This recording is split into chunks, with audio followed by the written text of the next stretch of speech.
Good morning students.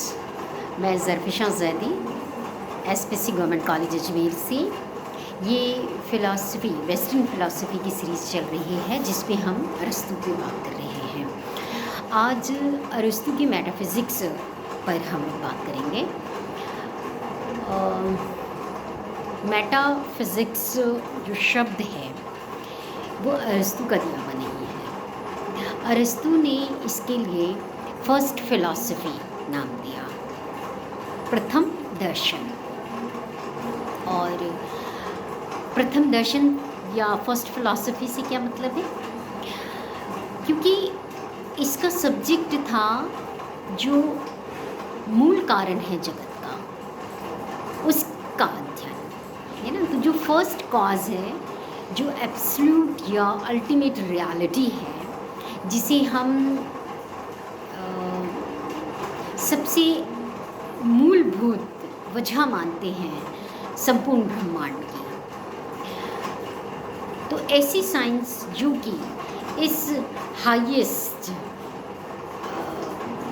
जो existence है उसके ऊपर फोकस होती है, उसको अरस्तू ने फर्स्ट फिलॉसफी कहा। और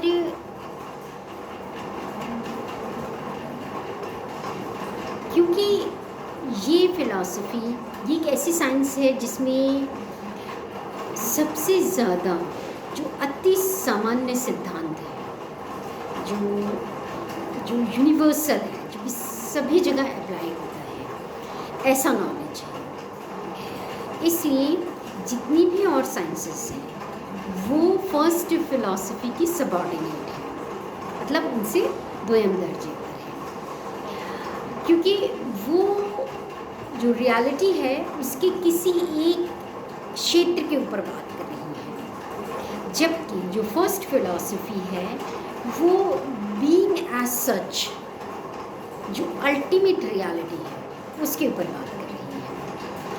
अब इस बात को मैं अपने एक एग्जाम्पल से समझाती हूँ कि देखिए, साइंस है, जूलॉजी भी साइंस है। तो जो जूलॉजी या जंतु विज्ञान के नियम हैं वो किस पे लागू होते हैं? एनिमल्स पे लागू होते हैं। लेकिन जो फर्स्ट फिलॉसफी है उसके जो प्रिंसिपल्स हैं, उसकी जो लॉज हैं, वो न सिर्फ एनिमल्स पे, न सिर्फ प्लांट्स पे, न सिर्फ फिज़िकल ऑब्जेक्ट्स पे लागू होते हैं, बल्कि सब पर लागू होते हैं। इसलिए ये सभी साइंसेस से हायर पोजीशन पर है। अब सवाल आता है कि इस फर्स्ट फिलॉसफी को मेटाफिज़िक्स कैसे कहा गया? तो बहुत बाद में जाकर जब एक्सपर्ट्स ने अरस्तू के सारे कामों को कंपाइल किया, एक जगह किया, तो उनकी फ़िज़िक्स को पहले रखा गया। फ़िज़िक्स के ऊपर भी अरस्तू ने काम किया है ना। फ़िज़िक्स में किस चीज़ का अध्ययन करते? भौतिक विज्ञान में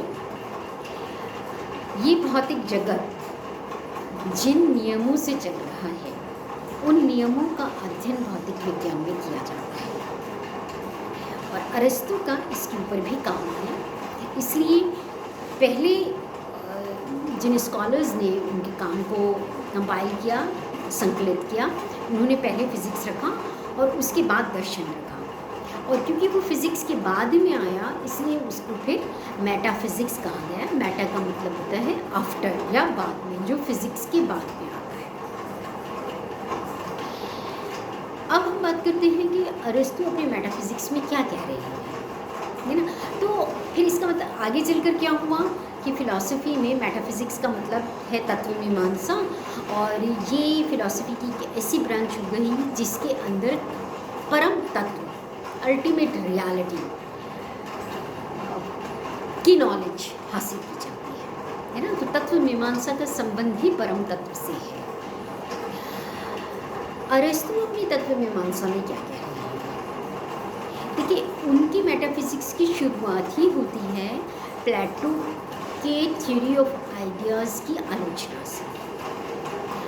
प्लेटो का जो थ्योरी ऑफ आइडिया है उसके सबसे बड़े आलोचक उनके खुद के शिष्य अरस्तू रहे हैं, और अरस्तू ने बहुत तार्किक तरीके से बहुत सिस्टमैटिक आर्ग्यूमेंट्स दिए हैं कि प्रत्यय सिद्धांत में क्या क्या कमियां हैं। तो ये आधार है अरस्तु की तत्व मीमांसा का। अब वो क्या आर्ग्यूमेंट्स दिए, क्या तर्क दिए, अभी हम उनके ऊपर बात करते हैं। देखिए, पहली बात अरस्तु ने ये कही कि फिलॉसफी का काम है कि वो वस्तु की का जो अस्तित्व है, एग्जिस्टेंस है, उसको एक्सप्लेन करे।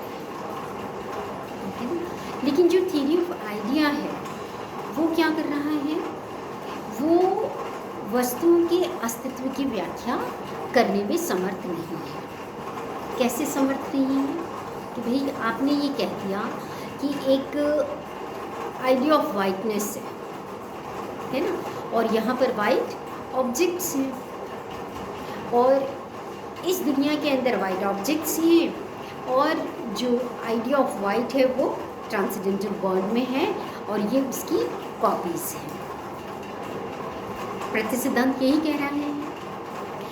अरस्तु ने कहा कि ये कहने मात्र से कि आइडिया ऑफ वाइटनेस है और वाइट ऑब्जेक्ट्स हैं और ये उनकी कॉपी है, इससे ये पता नहीं चलता है कि आइडिया ऑफ वाइटनेस से वाइट ऑब्जेक्ट्स कैसे प्रोड्यूस हुए हैं, उनका अस्तित्व कैसे आया, वो सत्ता में कैसे आए, उनके अस्तित्व की व्याख्या नहीं होती। दूसरा आर्ग्यूमेंट अरस्तु ने ये दिया कि जो प्रत्यय सिद्धांत है वो वस्तुओं और प्रत्ययों के संबंध की व्याख्या स्पष्ट तौर पर नहीं करता है। हालांकि प्लेटो ने इस रिलेशनशिप को एक्सप्लेन किया है। प्लेटो ने कहा कि प्रत्ययों और वस्तु में क्या संबंध है। उन्होंने कहा कि जो वस्तुएं हैं वो प्रत्ययों की नकल है, कॉपीज़ हैं, और ये जो वस्तुएं हैं ये प्रत्ययों में क्या करती हैं, पार्टिसिपेट करती हैं, इनकी भागीदारी है आइडियाज़ में। अरस्तु ने कहा कि ये कहने से क्या होता है, ये कोई फिलोसॉफिकल क्लैरिटी तो इस बात में आती ही नहीं है कि उनके बीच में क्या संबंध है।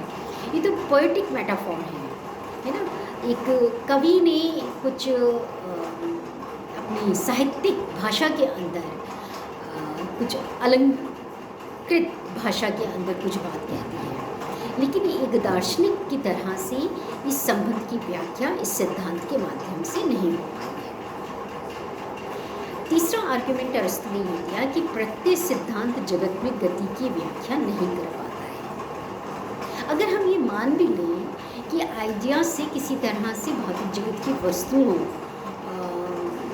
की सत्ता स्थापित होती है, तो भी फिर ये वस्तुएं कैसे उत्पन्न हुई, कैसे इनका विकास हुआ, कैसे ये ख़त्म हो जाती हैं, इनमें कैसी गति होती है, यहाँ जो लाइफ है, मोमेंटम है ना, जो बहाव है, जो बदलाव है, जो चेंज है, गति है, जीवन है, प्रवाह है, प्रत्यय सिद्धांत उसकी व्याख्या करने में असमर्थ है।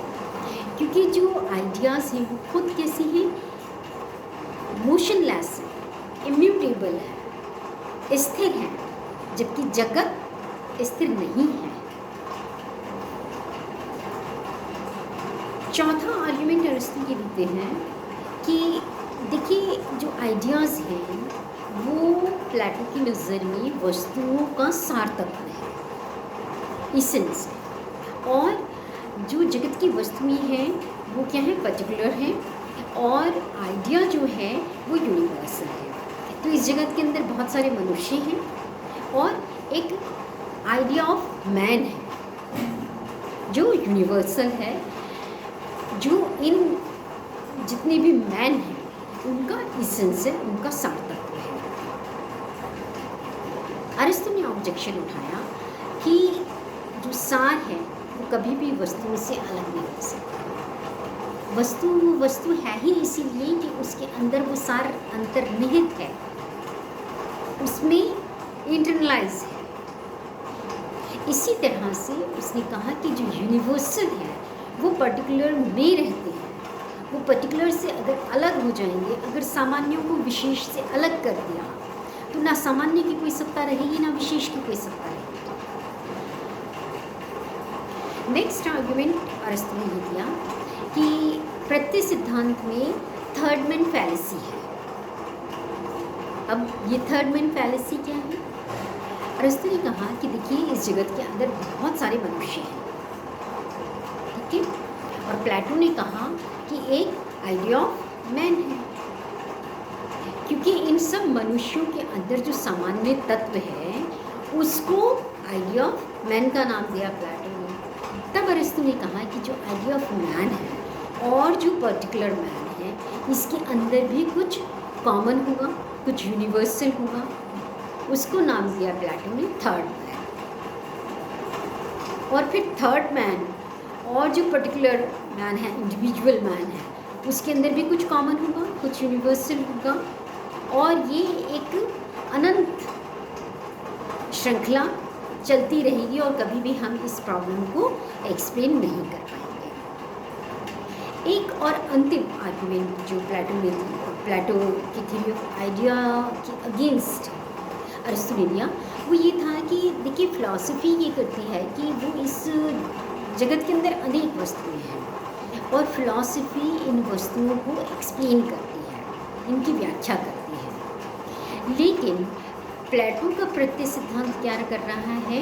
इस प्रॉब्लम को दुगना कर देता है, क्योंकि जितनी वस्तुएं हैं उतने ही आपने कह दिया कि इनका सार तत्व है और इनके प्रत्यय मान लिए, तो अब वस्तुएं भी हो गई और प्रत्यय भी हो गए, इनकी भी व्याख्या करो और उनकी भी व्याख्या करो, और सिर्फ प्रत्ययों के माध्यम से इन वस्तुओं की व्याख्या हो नहीं पा रही है। तो प्लेटो ने क्या किया है? प्रॉब्लम को डबल कर दिया है। ये थे आर्गुमेंट अरस्तु ने प्लेटो के प्रत्यय सिद्धांत के खिलाफ जोड़े हैं। नेक्स्ट वीडियो में हम बात करेंगे कि अब अरस्तु इस बात का क्या जवाब दे रही है कि तत्व क्या है, क्योंकि तत्व मीमांसा में उनके लिए वो इस क्वेश्चन को एड्रेस करेंगे कि उनकी नज़र में सब्सटेंस क्या है, उनकी नज़र में अल्टीमेट रियलिटी क्या है। Thank you.